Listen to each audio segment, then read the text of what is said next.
An intuitive understanding of acceleration in 2D.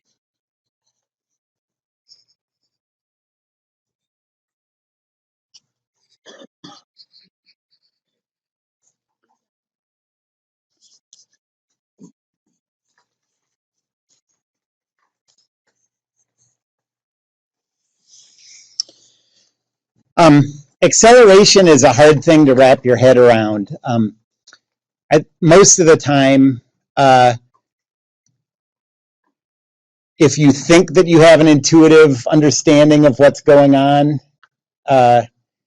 outside of like the kind of stuff that like this that I'm going to tell you, there's a good chance you're confusing it with velocity. Velocity is really easy to picture intuitively, and so a lot of times you'll start mixing up acceleration and velocity just so you can understand it. Well, you know, and then you're not understanding it, but you feel like you are. So anyways, you have to be careful thinking about acceleration.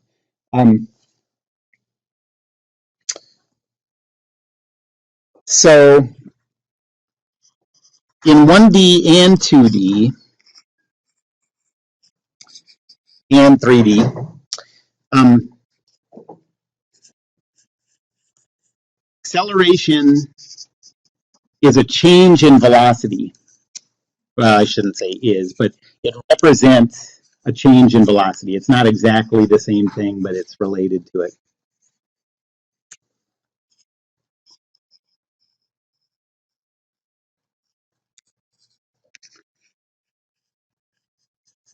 So if velocity doesn't change, acceleration is zero. You can think of constant velocity and zero acceleration as being synonyms. They mean the same thing. So if velocity doesn't change,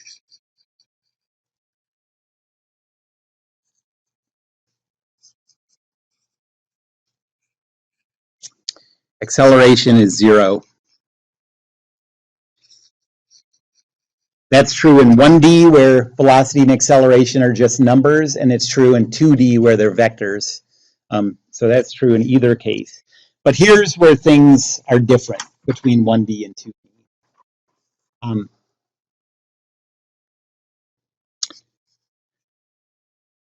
If velocity does change,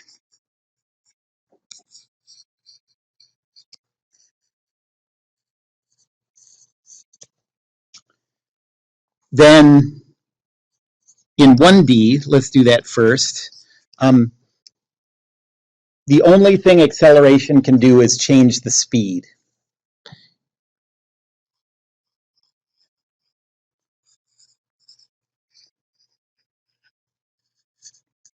It can only make an object speed up or slow down.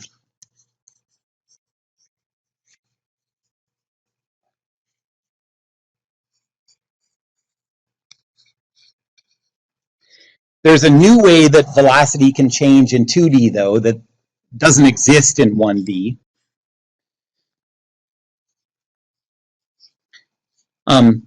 So in 2D, acceleration can, first of all, it can make objects speed up and slow down.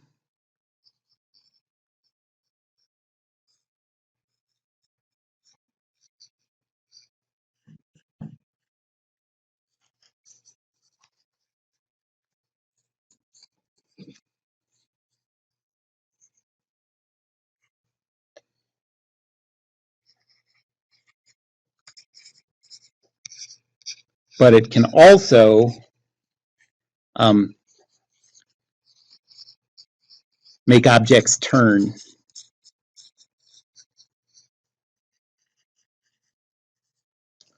And the total acceleration vector comes from, there's a part of the, so for any acceleration vector, there's part of the acceleration vector that's making the thing speed up or slow down.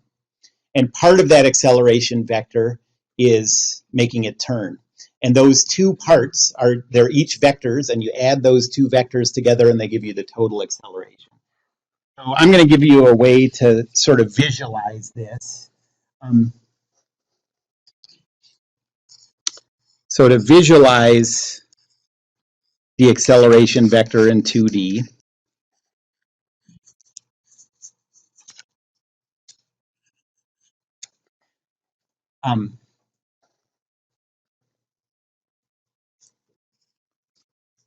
first, draw the object's path. And I'll do an example, probably two examples. So draw the object's path so you can see what road it's following as it travels.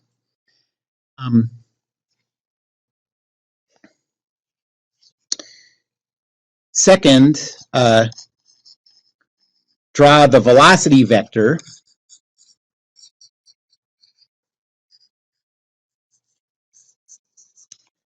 tangent to the path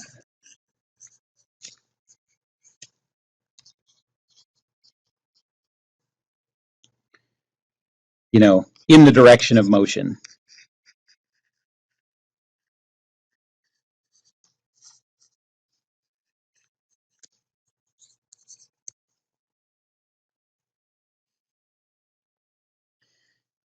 Now third, if the object's speeding up,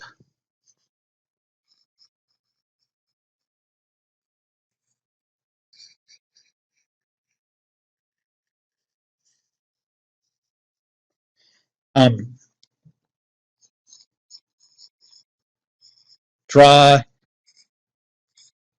a vector that I'm going to call A parallel. Okay, so because it's parallel to the velocity vector, in the same direction as the velocity vector.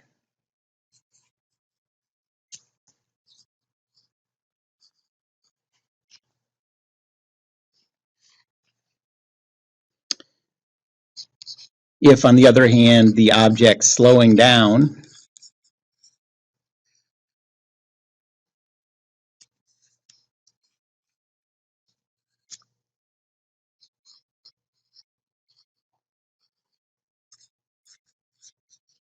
draw that vector A parallel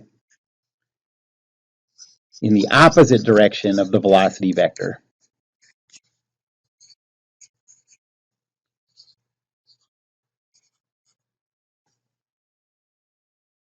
Okay, so that's part of the acceleration that makes the thing speed up or slow down. And then last,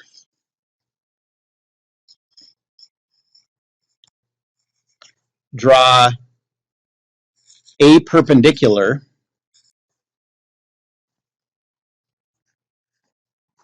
well, first it's perpendicular to the velocity vector.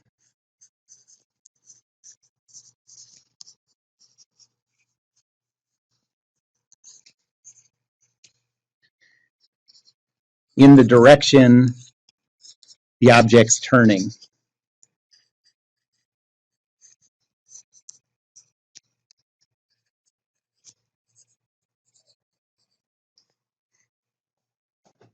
And then the final idea is that the total acceleration vector is just the sum of those two, A parallel and A perpendicular.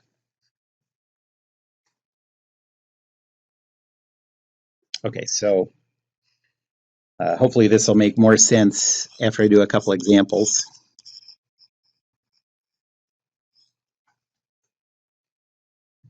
So let's say there's a ball rolling down a ramp.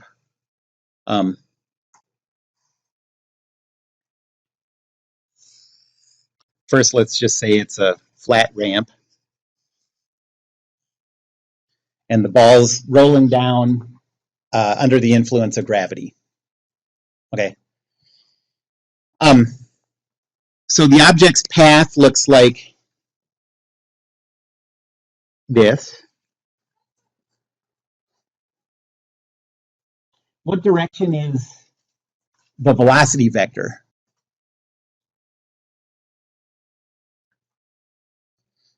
It's in the direction the object's traveling, so it's parallel to this path in the direction that it's moving. So I'll draw it like that. There's the velocity vector.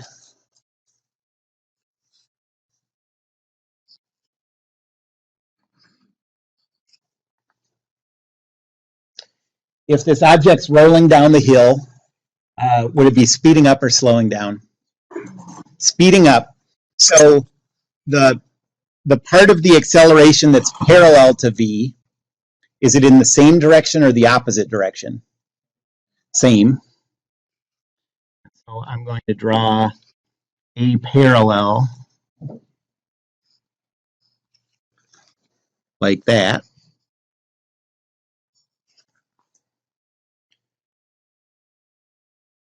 Is it turning? No, the thing's rolling over, but it's a particle, so we don't care about its orientation. It's not, its line isn't changing. And so a perpendicular is 0. And so the total acceleration is equal to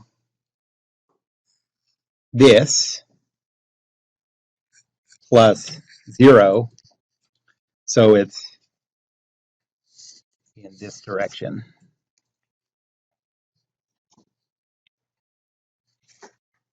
So if it was turning, what would, like, how would you? Okay, so I'll do an example like that.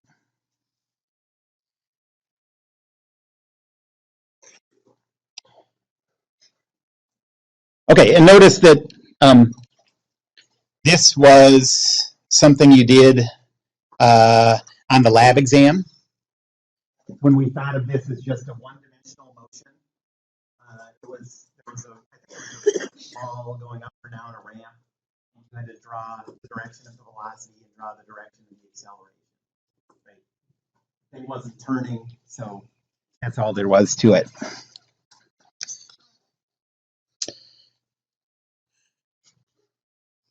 Okay, so now let's say instead of rolling down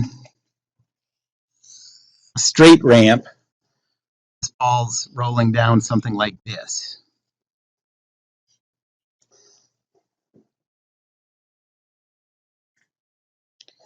Okay, so the path it's going to follow is going to be like this.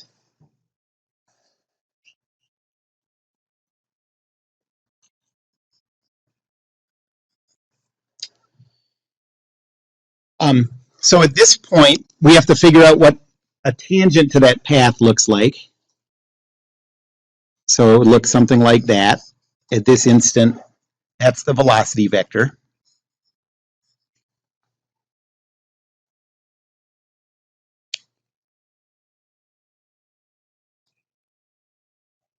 If this is rolling down the hill under the influence of gravity, would it be slowing down or speeding up? Speeding up. And so the parallel part of the acceleration is in the same direction as that. Okay, so green is the parallel part of the acceleration.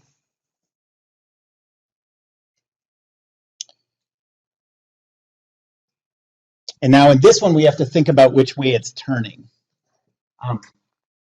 Like if you imagine, there's a couple ways you can think about this. One is you can imagine that any curve is part of a circle, and the direction it's turning is towards the center of the circle. So like if you fit a circle to this thing, the center of the circle is that way. Okay, so that's the direction it's turning. You could also think about like that we're looking at a top-down view of somebody in a vehicle. Like imagine a driver here. And for this driver to stay on this path, would the driver have to turn left or turn right? You know what I mean? He'd have to turn left, you know. And so the direction this is turning is that way. It's perpendicular to the velocity in the parallel part of the acceleration. It's either that way or that way. And in this case, it's that way. Anybody have any questions about that, or does that make pretty good sense? Would it always be like It's a 90 degree angle? 90 degrees. Because you said it's... Yes. Okay. So that's why, yeah, one of these is parallel to the velocity, yeah, and one's perpendicular to the velocity, always. Okay. So they're always perpendicular to each other. So for this thing to stay on its path, the perpendicular part of the velocity vector is this.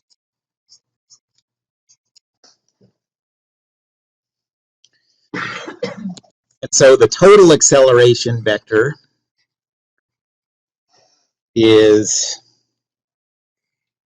this plus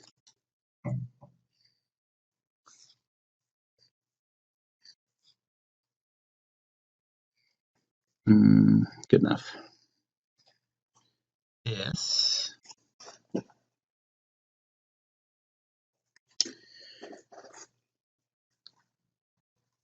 And so to add those, you put them head to tail. Let me, I'll keep the same colors.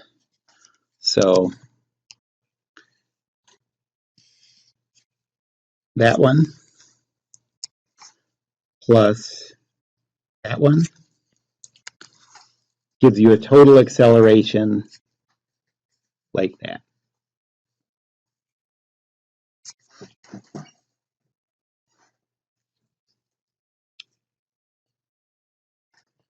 Okay, so that's the basic idea, but there's one more thing we have to consider, and that's that thinking about it in this way, there isn't any way to know what the relative lengths are of A parallel and A perpendicular.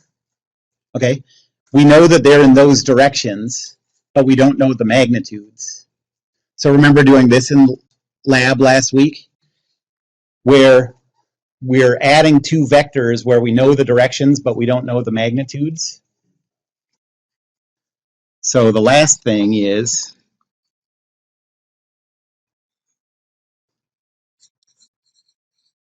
we know the directions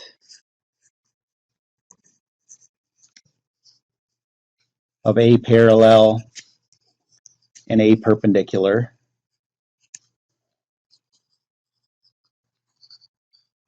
but not the magnitudes. And so that means that there's a range of possible directions for the acceleration. And the range of acceleration vector directions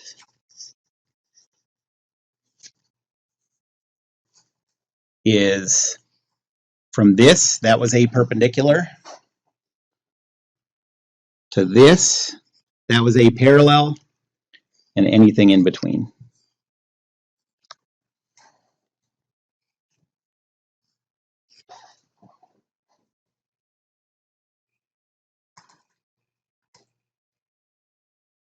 So the acceleration could be anything in this quadrant. It can't be anything outside of that.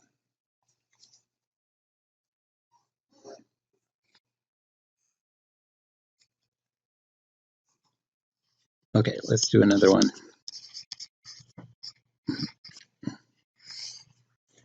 So let's say it's the same kind of ramp thing, but this time under the influence of gravity, the ball's rolling up the ramp.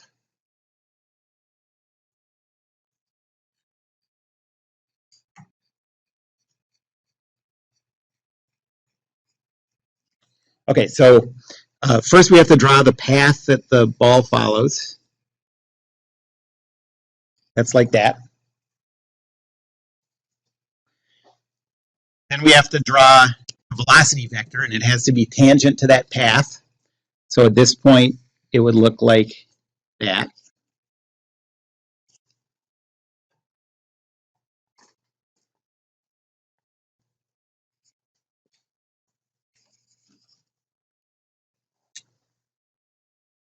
Then we have to think about whether this object's speeding up or slowing down. Which one would it be doing here? Slowing down because it's going up. So the parallel part of the acceleration is opposite this.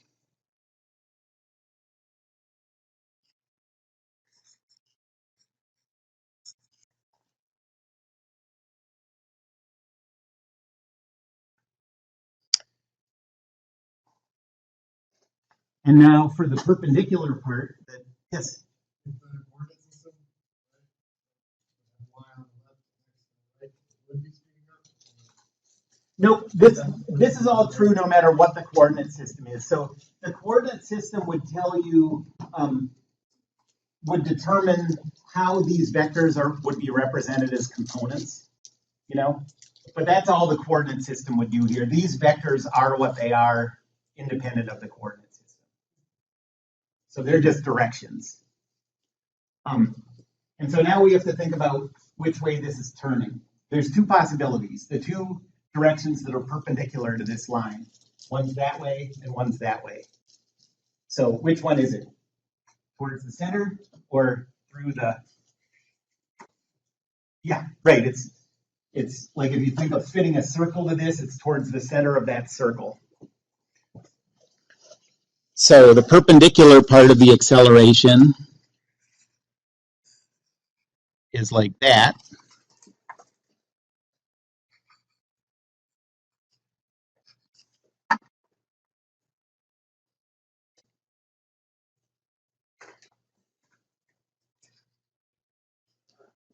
And then the total acceleration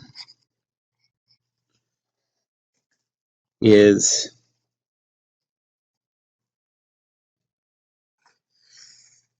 this plus this. So something like that. And if you consider all of the possibilities for the directions, it would be everything between this and this.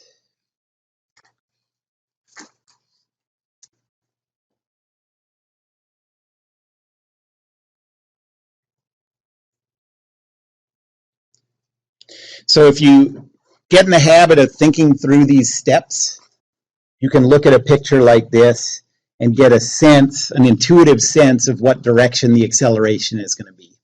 Okay, and you can't get it exactly, but you can get it within 90 degrees.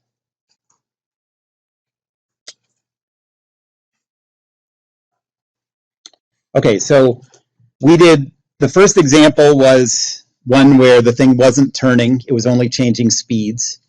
Then we did two where it was doing both. So let's do one where it's only turning, but the speed is constant. Okay, so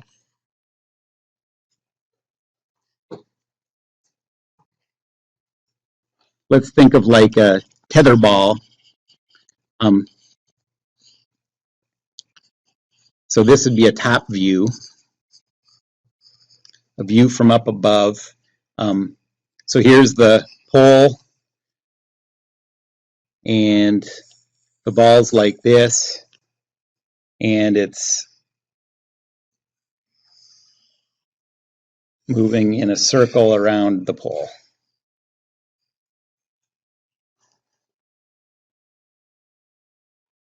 We have to choose a direction. Let's say it's going this way. Okay, so this ball can be swinging around at a constant speed.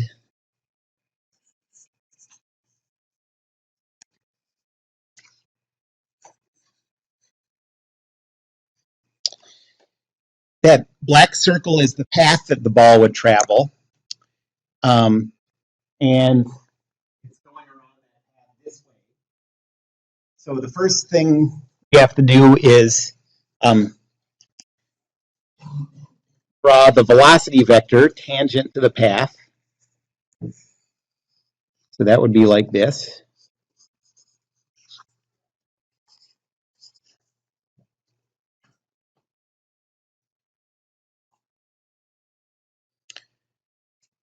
Next, we have to draw the parallel part. Well, this isn't speeding up or slowing down, so there's no part of the acceleration that's parallel. Okay, and then we have to think which way it's turning.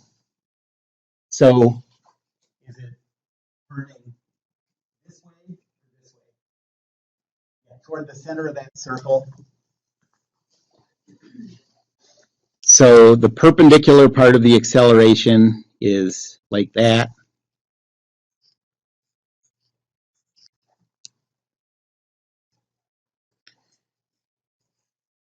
And so in this case, the total acceleration is equal to something in this direction